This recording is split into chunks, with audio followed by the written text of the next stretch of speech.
नमस्कार करतो ना देवाच्या अंत तेव्हापासून मी आपलं कोणची भांडी कुंडी घास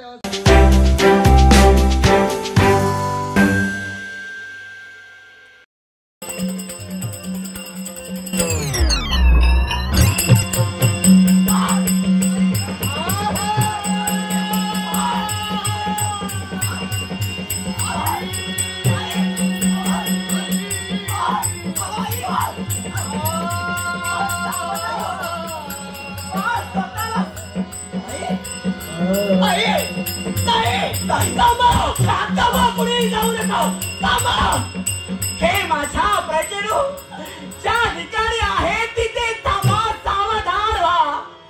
बा चारी बाजूला पाहिलं असेल तर माझी सारी प्रजा एक सारखी सैराळू का पडते, काय एवढी घाबरली काय म्हणावा. एखादं भयानक वादळ निर्माण व्हावं, त्याचप्रमाणे एखादं वादळ निर्माण व्हावं आणि क्षणातच होत्याचं नवत व्हावं. अय्या खंडीला कंप पाहतो की कसं भास मनाच्या ठिकाणी झालं. काही कारण कळत नाहीये. या प्रजेच्या मनात भीती ज्यावरती निर्माण झाली आहे, त्यावरती नक्की नाही कुठल्या तरी संकटाची चाहूल आम्हाला आणते. त्याच्या आई हे संकट या प्रजेवर येण्यापूर्वी स्वतःवर झेलणं गरजेचं आहे. मग बाही बाजूला निरीक्षण कर, बाही बाजूला पाहण्याचा कर. आपल्या राज्यावर आलेलं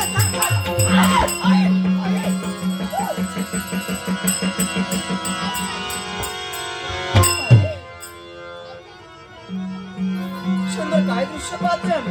हा बा जी आज तिच्याकडे पाहिलं असेल, हे दिव्य शस्त्र अर्थात दिव्य छडी आपल्या राज्यातील नाहीये आणि तिच्यातून येणार तेच हे शुभ नसून अशुभ घडते. आई यात काहीतरी वाईट प्रवृत्ती भास करते, भास असा आम्हाला पण झाला. क्षणभर या शस्त्राजवळ आमची नजर जाताक्षणी आमच्याही मनाच्या ठिकाणी भीती निर्माण झाली.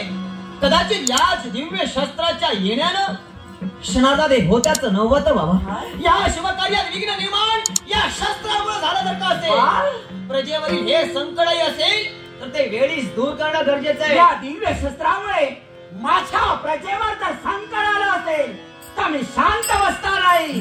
या स्वतःच्या हस्ताने हे दिव्य छडी दूरवर फेकण्यासाठी सिद्ध होते. माझ्या रक्ताची शपथ आहे, या दिव्य शस्त्राला तू स्पर्श करू नकोस. विनंती आहे. अगं तुझ्या मुखातून कोणते शब्द बाहेर पडले. आईला रक्ताची शपथ करते का आईवर विश्वास नाही का. आई तुझ्या पराक्रमांवर मला परिपूर्ण विश्वास आहे ग. मग का पण आई कदाचित तू विसरतेस. पण तुला एका गोष्टीची जाणीव करून द्यायची आहे. कोणती गोष्ट. तू फक्त माझ्या एकटीची माता नाहीये, तर या लाख प्रजेची माय माऊली तू आहे. अगं एक वेळ या प्रजेने स्वतःच्या बापाला म्हणजे राजकर्त्याला गमावलंय. आज माझ्या पितृ नैवेद्याला अपंगत्व प्राप्त झालंय. तो प्रसन्न पुरुष या प्रजेच्या बाबतीत येऊ नये म्हणून तू हे संकट दूर करण्यासाठी पुढे जाऊ. हे संकट दुरापास्त कसं होणार आहे. बाळ तुझ्या मुखात हास्य. आई तू विचार करते. आई तू विसरलीस का ग. एक आहे वाघिणीच्या पोटी एका वाघिणीने जन्म घेतलाय. वीर बापाची वीर कन्या, क्षत्रियाचं रक्त माझ्या देहात सळसळतंय. आई माझ्या बापानं या प्रजेसाठी दिलेलं बलिदान केव्हाही वाया जाऊ देणार नाही आणि याच बलिदानासाठी मी झटणार आहे. आई या प्रजेवर आलेलं हे संकट ही तुझी बाळ दूर करणार आहे. फक्त माऊली तुझ्या आशीर्वादाची गरज आहे. तुझा आशीर्वाद हवाय. माझा आशीर्वाद सदैव आहे. हे संकट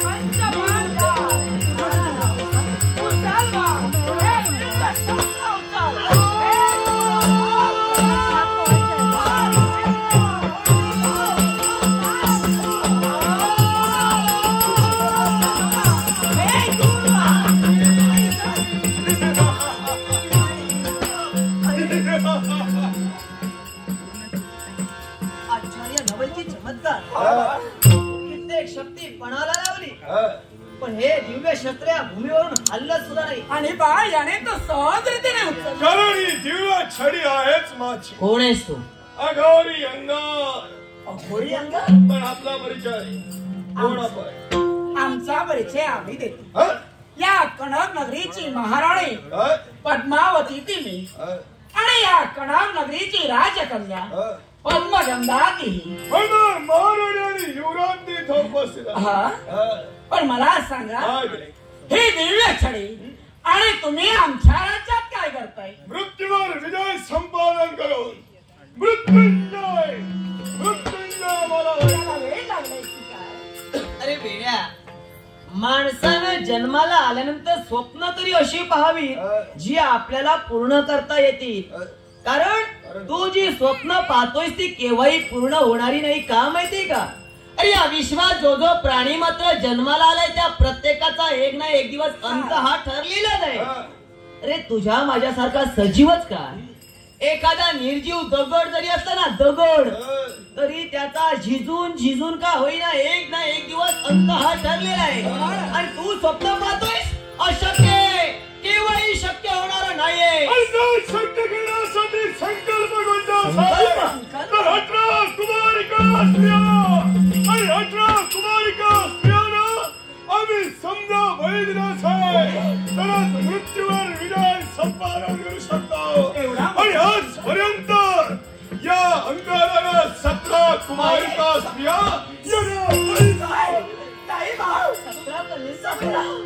पण बळी देण्याची जागा ही अनिश्चित आहे. निश्चित अशी जागा नाही. आणि ती जागा निवडण्यासाठी हाती असणारी दिव्य छडी, या दिव्य छडीला आगारी मंत्राच्या साह्यानं गती दिल्यानंतर ही छडी जगावून पडेल त्या ठिकाणी किती वेळ होता शो चालूचा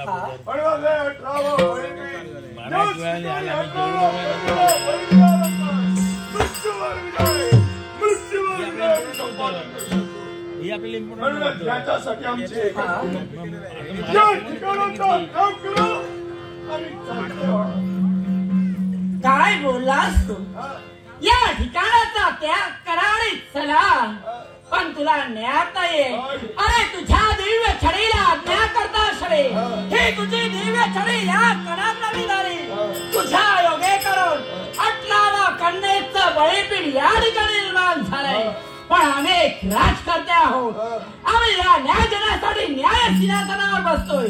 लाखांचं हित आम्ही पाहतोय. या लाखांच्या रक्षणासाठी तुझा नाश करू. शेवटी माझा तुमचा सेवा करून रक्षणाचा साथ या म्हणा कुणाचे हे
मी आपल्याला भक्षण घेणार एवढ्यात आपला वरदास्तवस्थानी आला एकाची भूक शांत झाली कोण असे व्यक्ती आहे तुला जन्माला घालणारी तुझी मातृमित्र देवा अघोरी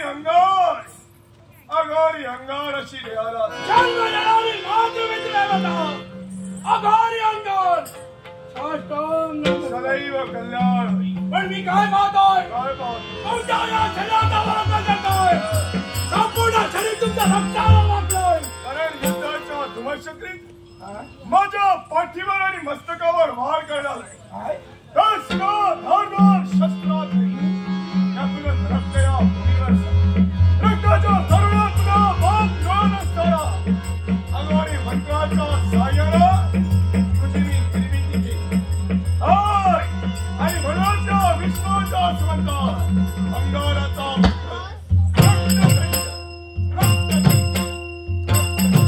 अंगार मुद्रा रक्तचंड तुमच्या जणी साष्टांग सदैव कल्याण. मोठ्या हाती शस्त्र शाबास.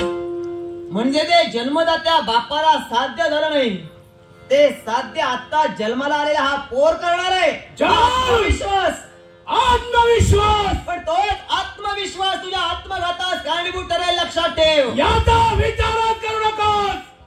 जे माझ्या बापाला साध्य झालं नाही त्याचं साध्य करण्यासाठी माझा जन्म झालाय. पण तरी सुद्धा रक्तचंड काय? अरे आत्ताच कुठं तुझा जन्म झालाय.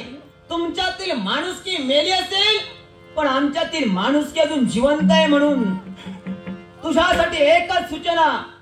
अरे जन्म आणि मृत्यू यामधील अंतर म्हणजे माणसाचं आयुष्य होय. ज्यावेळी तो परमेश्वर प्रत्येक माणसाला जन्माला घालतो ना त्यावेळी ते मधील अंतर म्हणजे त्याचं आयुष्य नेहमी रिकामं ठेवतो. का माहिती का? कारण प्रत्येकाला व्यक्ती स्वातंत्र्य त्या परमेश्वरानं दिलंय. आपल्या मनाला वाटेल बुद्धीला पटेल त्याप्रमाणे प्रत्येक मनुष्य प्राण्यानं जगायचं असतं. आपण आपल्या जीवनात जसं कर्म करतो तसं आपलं पुढं आयुष्य रेखाटलं जातं. तू तुझ्या जीवनात काहीतरी चांगलं कर्म करावंस आणि तुझं आयुष्य तू सुंदर प्रकारे रेखाटावंस हीच माझी प्रामाणिक इच्छा आहे. युवराजनी आपण फार सुंदर बोलला. कारण जन्म आणि मृत्यू याच्या मधील अंतर म्हणजे आयुष्य आहे आणि तेच आयुष्य मला झटायचंय ते फक्त बापाच्या सुखासाठी. रक्तचंड तुझा देखील स्वाभिमान वाटू लागला. तुझाच काय या विश्वात जो जो पुत्र किंवा कन्या जन्माला आली आहे त्याचा प्रत्येकाची इच्छा असते आपल्या आई बापाच्या सुखासाठी आपल्या जन्मदात्यांच्या स्वाभिमानासाठी झटावं. पण प्रत्येकानं आपल्या आई बापाच्या स्वाभिमानासाठी झटत असताना जरा मागं वळून सुद्धा पाहावं आपला बाप कर्म काय करतोय. अरे तुझा बाप धर्माच्या मार्गाने वाटचाल करतोय. नाग माझ्या प्रजेला छळण्याचं कर्तव्य करतोय. अरे स्वातंत्र्याचा अर्थ स्वैराच्या नव्हे. हे माझं स्वातंत्र्य आहे आणि या माझ्या स्वातंत्र्यावर जर का स्वैराच्यानं वाटचाल तुम्ही केला तर घाट या पद्मगंधेशी. ते माझ्या बापाला मागून मिळालं नाही तेच माझ्या बापाला पराक्रमाला मिळविण्यासाठी तत्पर होतोय. मग याच्यात काय चुकलं माझ्या बापाचं? अरे असल्या पराक्रमांना ही पद्मगंधा भीक घालत नाही. कारण दुसऱ्याच्या जागी दुसऱ्याच्या मुखातील घास हिरावून घेणं म्हणजे आधी मुळात हा अधर्म आहे. अरे ही प्रजा माझी आहे हे राज्य माझे असं असताना स्वस्थान सोडून माझ्या राज्यापर्यंत तुम्ही आलात. येण्यापूर्वी सूचना तरी केली होती का? अगं या तुझ्या राजदरबाराला सूचना न देता याला कारण आहे. कारण एखाद्या शत्रूवर जर हल्ला करायचा असेल तर त्याला केव्हाही जाणीव द्यायची नसते आणि त्या शत्रूवर ज्यावेळी हल्ला करतो त्याच वेळी त्याचा पराजय प्राप्त होतो. यालाच अधर्म म्हणतात. कारण एखाद्याला आपण जर का सावध केलं नसेल तर तो बिचारा पराभूत होणार आहे. अरे आम्हाला आमच्या जीवनात अधर्म जर का करायचा असता ज्यावेळी तू जन्माला आलास ना त्यावेळी या रक्तात डोळत होतास.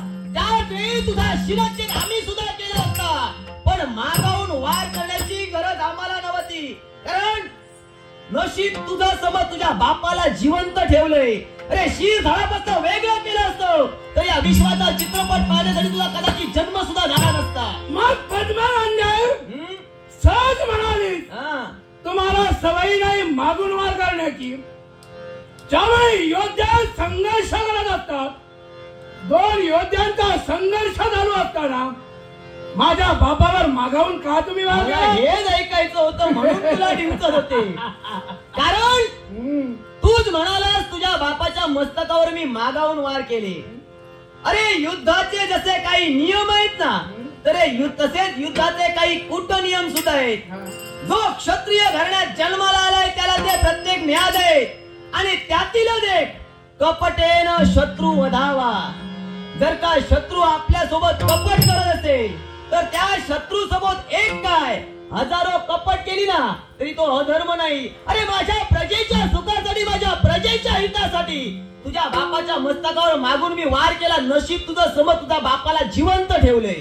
अगं पद्मानंद, इथंच तुम्ही चुकलात. एखाद्या व्यक्तीवर वार केल्यानंतर तोच वार पुलाच्या उलट आपल्यावर येता का म्हणे? चिंता वार केला तरी काय केला?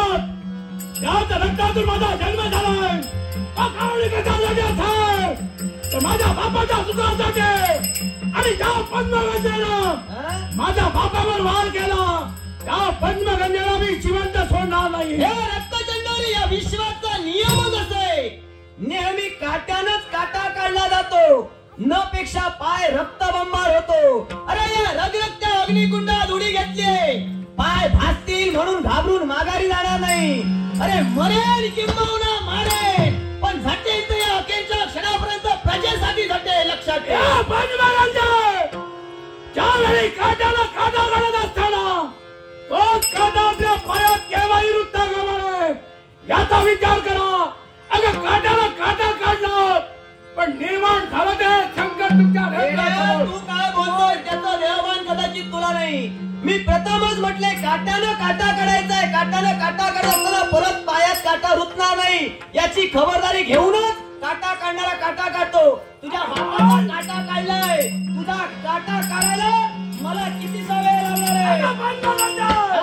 तुझ्या नेत्रासमोर रक्तचंडावर आज माझ्या बापाला जे साध्य झालं नाही ते साध्य करण्याची ताकद या रक्तचंड संपलाय. तो सामोपचारच्या भोगानं तुला समजावण्याचा प्रयत्न केला, पण अट्टानाट्टक राही तू म्हणतोयस. मग यावेळी सुविचाराच्या धड्यांची तुला काही गरज नाही. आणि म्हणून जर का सामोपचारच्या बोधानं ऐकत नशी, मनाचे डोळे तुला सुचले असतील तर यावेळी तुझा कंठ छेदून तुला नष्ट करी देत मी नाव पद्मगंध आहे.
महाराणीचा सेवक केला आणि महाराणीच्या प्रेताला कवटाळून तिची कन्या पद्मगंधा रडते. मग याच पद्मगंधेच्या देहावरी भरभरी वस्त्रालंकार राजचिन्ह सारं काही उतरवून द्या. एका भडंग विकाराची अवस्था करा. अशा निर्गत अन्नाविना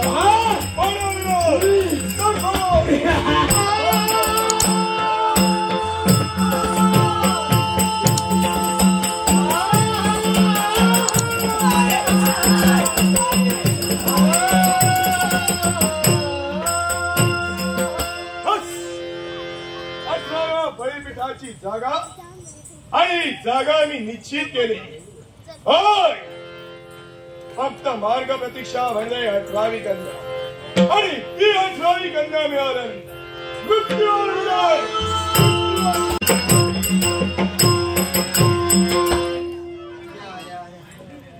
नुसतं हैराण जाऊ गेलं. सकाळपासून नुसत्या कामा करताय. बरं हे माका खूप आवलं होतो तसं. होय, देवाच्या कोणाची ढोरा सोडून हाडता आणि घराकडे हाडून बांधता. शेजारी येऊन आमका काही घालतात किती आमचे हाडून सोडून आमची हाडून बांधता सुना.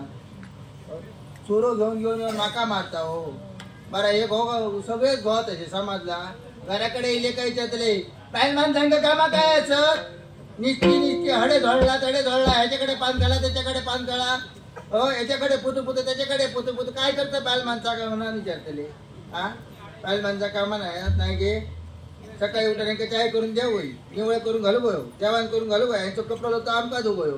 बरं संध्याकाळी हे घराकडे येले काम केले. गो कामात गेलेलं मी तुका काय वाटला.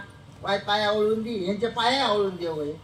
शिरा पडला काय होणार करतल बरं हे घेऊन इले का आमकाच मारतले आ निस्ता वैतागला यांच्या संसारात देवाच्या तरी माका लगीन करूचा नाही माझा बापूस पाटील आलो काय करतो पोरा लगीन कर म्हणा देवाच्या बापूस पाटील लागलो काय करून लगीन करू किती मागे लागलो आमच्याकडे तो गोठलो तुमका माहिती असत तो घराकडे येऊन सारखं बसाक लागलो बरं हे करी का वसरेत येऊन बसा आणि पुकारे घाली बरं व्हाळार सुद्धा कपडे धुक जाऊ नको आता वळ्यार कपडे धुक गेले का तिसरं ये गो एकटाच असो वली उमत वांगडाक राव का उन्हान माका विचारे बापाशी बघून घेतले ह्यो उन्हाक लागलो कवळ्यासारखे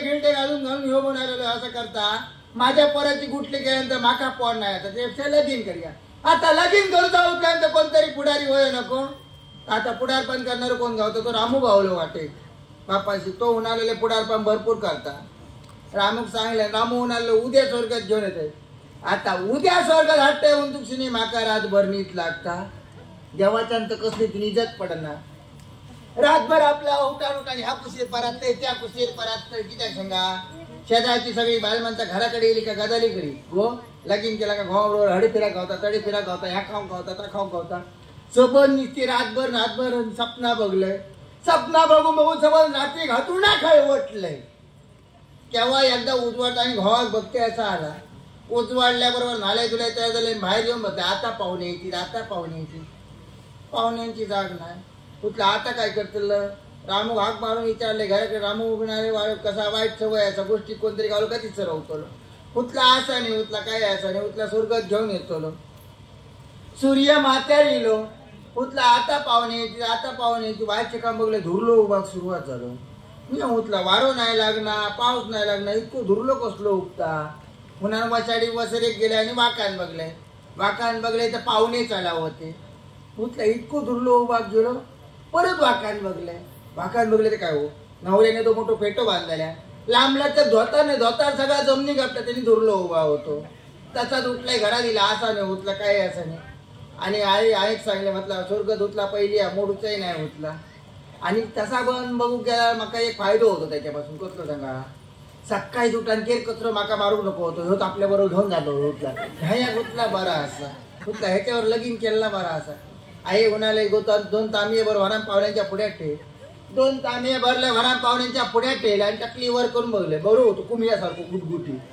आवडलो माका तो पुन्हा तसाच घरा दिला आहे सांगले की आहे बरो दिसता उठला ह्याच्यावर लगीन करतय बापू जणा चढवा चल आता तुळशीच्या पाया पडा जाऊया तुळशीच्या पाया पडा गेलो आणि वाकलो येतो मोठं पेटो बांधाय तोला गेलो पडलो मग तो सगळा निसता चक जाऊ सुरुवात झाला उठला ह्याचा तसाच उठलाय घरात गेले आहे अगे तो जून असा मागे बापू सांगतो परत जून नाही कोवळो दिसता आता काय करतल आईचा गोपार झाला का नाही उठला औषध सगळा वाऱ्यान उडान गेला गुळगुळी चुळचुळीत झालेला उठला हे काय धडातला दिसणार नाही तसाच उठलाय घरात गेला आहे सांगलं की आहे माका त्याच्यावर लगीन करूचा ना की त्या माझ्या बरोबरच्यांची सगळ्यांची लग्न झालेली ती पाहिले सकाळी गावली का माकायचे काय गो आता तुका चंद्र माकाई गावलं होणार माका विचार केली मी ह्याच्यावर लगीन करूचंय ना गेले गपचूप घरात आहे सांगा आहे पाहिल्या सकाळी तुम्ही माझ्या ह्याच्यावर लगीन लावून देताल असं लगीन झालं काय कमीत कमी 5-6 पोराही जातली काय सगळी जण घसरगुंडी खेळा बघतली मी एका बघी करीत घरात राहा मी उठला याच्यावर लगीन करतोय ना एकदम मोडून घातलंय ता मोडल्यावर आता उठला कोण स्वर्गत करणार भावता तर आपा गावलो वाटे स्वर्गत करणार तो उन्हाळ्याला मी मोठी स्वर्गती केलंय शेतकरी हा उन्हाळ्याला माझ्याकडे घरबारांदार होता सगळा काय तर मोठमोठे पण झाले माझं बापूस ते का बोललो बापूस काय हे कर ह्याच्यावर लगीन कर आता नाही उंचला उन्हाळ्याला लग्नाक उभे लगीन ठरला लगीन लागला दुपारच्या वरादी वार झाले उठला बेगीन वरात लागते रे आपली चलतो आम्ही आज ते पुढे वरात गेले आणि काय हो बक्षात उनुसकेच्या धाकटीतून धावता कोण पालनीतून येतात कोण दिसाकत तयार नाही जमिनीत तोंड लायलेलं आहे आणि जो तो येऊन नाचाक सुरुवात केली त्याच्यात करून माझं घोसाळलं गो म्हणाले हे नाचतं माका ताण लागली पाणी खा त्यांनी पाणी खाल्ल्याने आस्ते पुढे वरात गेली पाठी पिराम बघले माझं गो ना उठला गेले खये झोबून चोचलंय वरादीत बघले ते ओलो मारी होते म्हटलं ह्यांचं बोलो किती ऐकू हलता म्हणून जवळ गेला आपलं गोतो विचारू नको जवळ गेल्या काय हो तुमका काय आला निबार लागला नाही उन्हाळले भाका वाटला त्यांना नाचन सारख्या वाटला हो तुमका नाचन सारख्या वाटता नाही उन्हाळल्या हो झाला तरी काय त्या वक्त माझ्या माका भावान झाला गो मागाशी इतक्यासा पाणी खालायचा लागला त्या वक्त माका कळला यांका टुक्करची सवय होती ती आता आई बाबांचं लगीन करून दिल्ल्यान घरा आई झाल्या पोरा दिल्ल्या घरात मरावया उन्हाळ्यांच्या संसारा दिलाय दाराला दिली सगळी बाई माणसं उभी रावली आणि हुनाक लागली रामू रामू नाव घेऊ का जया उतलं रामू तर काय नाव घेतलं का रामू तो नाही पाहिजे भजन करी होतो उतलं हे नाव काय घेतलं नाही उन्हा लागली रामू नाव घेऊ का जया उतला तुमका जमात तसं तुम्ही नाव घ्या रामू आपलं डुलत डुलत दरवाजात उभं राहून नाव घेऊन सुरुवात केल्या चवळीची शेंग म्हशीक चारली चवळीची शेंग म्हशीक चारली आणि चंद्राबरोबर लगीन करून झक मारली मी आपला बघित उभं की ते होतला रामू पोचलेला घेतल्यानंतरी ऐकणार नाही होतला असा नाही का पण कसा असा आमची पाच आमची बायल माणसं ती होणार लागली गो आता रामून नाव घेतलं चंद्रिया नाव घे मग गो मी तसं ऐकतं खासा बरा पदर खोतल्या दरवाजात उभे राहिलंय नाव घेऊन सुरुवात केलंय शंकराच्या पिंडीवर वेळ घालते वाकून शंकराच्या पिंडीवर वेळ घालते वाकून टुक्कोने तिथं गुटली देईन टाक बाय म्हणता गो असं किती बोला होतला माका बोलताना विचार केले नाही बरा यांनी मोठे पान झाले घर भरात दार होता लगीन करून घराकडे गेले तर सोबत घर भरलेला होता तेव्हा चान्स लगीन करून घर भरलेला होता बघलंय तर दुसऱ्या दिवशी माका वाटलं सगळी बायल माणसं माका बघू भेटतो पुन्हा बरा काय ती साडी पातळ बिता नेसल्याने भारी होऊन गेली सारख्या बघतो माईकडे सुद्धा धावत येते उन्हाळे गो आमचं हांडो हाडलेला लग्न वाटतं तो हरा गेला ती हांडो घेऊन गेली आणि तडे सुद्धा धावत येईल गो आमचं टोप हाडलेला जेवण नाही मग लग्न वाटतं हाडल्याने ती टोप घेऊन गेली उन्हाचा होता नाही वाटत सगळ्या घरातल्या याच्या घरात दोन बुडकुले शिल्लक काय कर मग ह्याच्यावर संसार करत तेव्हाच्यानंत तेव्हापासून मी आपलं कोणती भांडी कुंडी घास तेव्हा आपलं संसार चाललाय निस्ता वैतागला यांच्या संसारात कंटाळ देणे आता येऊन माका मारतो निसतो वैतागला मग वैतागलो या संसारात